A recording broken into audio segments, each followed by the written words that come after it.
যারা ২০২৬ সালে এসএসসি পরীক্ষা দিচ্ছ এবং এসএসসি পরীক্ষার গত কিছুদিন আগে তোমাদের যে রেজাল্ট দেওয়া হয়েছে এবং যাদের আশানুরূপ ফল পাওনি, তোমাদের জন্য কিন্তু পুনর্নিরীক্ষণের জন্য যে সুযোগটা আসছে। তবে এতটুকু বলা যাচ্ছে যে শিক্ষামন্ত্রী পূর্বে বলেছিল যে যারা পুনর্নিরীক্ষণের জন্য আবেদন করবে এবং পূর্বে যেরকম শুধু নাম্বারটা চেক দেওয়া হতো, কিন্তু এবছর শিক্ষামন্ত্রী বলেছিলেন যে যদি পুনর্নিরীক্ষণের জন্য কেউ আবেদন করে, অর্থাৎ যারা আশানুরূপ ফল পাননি বা কোনো সাবজেক্টে ক্রস আসার পরে যদি আবেদন করেন, বোর্ড চ্যালেঞ্জ করেন, তাহলে তার খাতাটা কিন্তু পুনরায় দেখা হবে। কিন্তু আজকে শিক্ষামন্ত্রী ডক্টর এহসানুল হক মিলন তিনি জানিয়েছেন যে ১২ লাখ ১২ লাখের বেশি আবেদন পড়ছে, যা অসম্ভব বলে তিনি জানিয়েছেন। অর্থাৎ এক কথায় বলতে গেলে যারা তোমরা এসএসসি পরীক্ষা এবার দিছো এবং রেজাল্ট দিছে এবং যারা আশানুরূপ ফল পাওনি বা যে বোর্ড চ্যালেঞ্জ করছো, মানে আবেদন করছো, পুনরায় যারা আবেদন করছো, তো তোমাদের জন্য একটি বড় দুঃসংবাদ।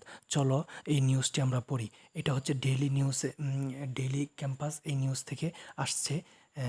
এসএসসি এর খাতা পুনর্মূল্যায়ন করা প্রায় অসম্ভব, আমরা নীতিমালা করব, এটি জানিয়েছেন শিক্ষামন্ত্রী। তারপর দেখো,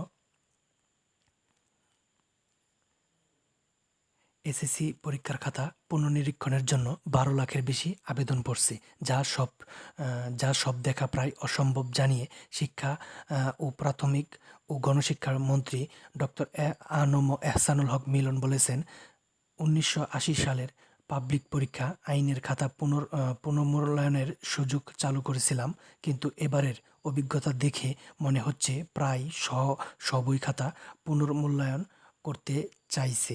এরই মধ্যে ১২ লাখের বেশি আবেদন পড়ছে উল্লেখ করে তিনি বলেন, মনে হচ্ছে আমাকে আবার প্রায় ২০ লাখ শিক্ষার্থীর খাতা প্রত্যেকটি দেখতে হবে।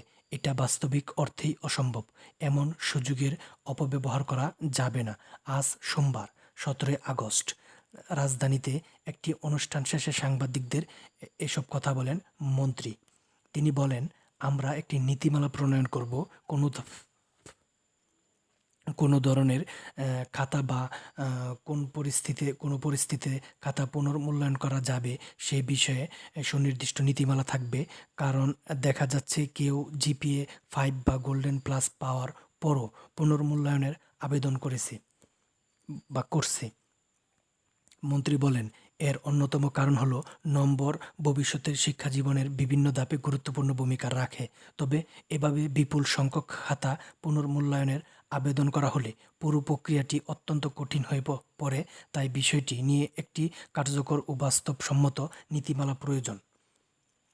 অর্থাৎ যে এসএসসি যারা এবারে পরীক্ষা দিচ্ছ এবং এসএসসি যে রেজাল্ট দেওয়া হয়েছে, এটার জন্য কিন্তু বোর্ড চ্যালেঞ্জ যেই সময়টা ১১ আগস্ট থেকে হয়তো বা ১৭ আগস্ট পর্যন্ত, হয়তো বা না ১৮ আগস্ট পর্যন্ত যে সময়টা দেওয়া হয়েছিল, অর্থাৎ এই সময়ের ভিতরে ১২ লাখ প্লাস আবেদন পড়ছে, যা